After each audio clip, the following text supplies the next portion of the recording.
এটাও বড়। নষ্ট হয়ে গেছে না নিচের, মনে হয় আরো আগে উঠানো দরকার ছিল। হ্যাঁ সেটাই বললাম, নষ্ট হয়ে যাবে। কিন্তু আমি খাই না এই জায়গাগুলো। কচু খান না? আমি কিনে না খাই বাজার থেকে। খাই না।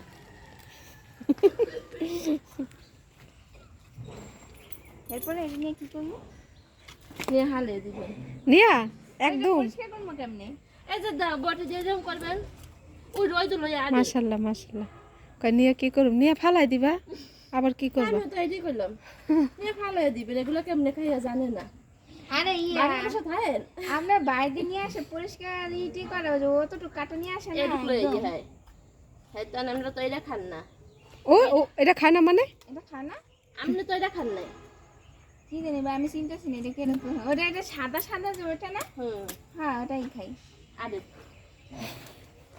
আপনি গতন বডিলে ওই রোজ যাইয়েন আমি দেখাই অনেক তাই আমি তো তারপর রান্না করে আমার দিয়ে যাবেন নাকি? হ্যাঁ কি সুন্দর আনারি। আর আর আর সব পারো? হ্যাঁ সব? আমি ক্লাস 5 থেকেই সব রান্না বান্না পারি। রেস্টুরেন্টের কোনটা বলবেন সবই পারি। ওরে আল্লাহ, এটাই খালি বাকি রয়েছে। হ্যাঁ না কচু রান্না মানে এরকম এখান থেকে তো দেখি একদম মানে দেখো নাই সরজমিনে সরজমিনে। তো থাকি নাই কখনো। তোমরা কোন জায়গার? আমরা ঢাকা। ঢাকা কোন জায়গার? মিরপুরে।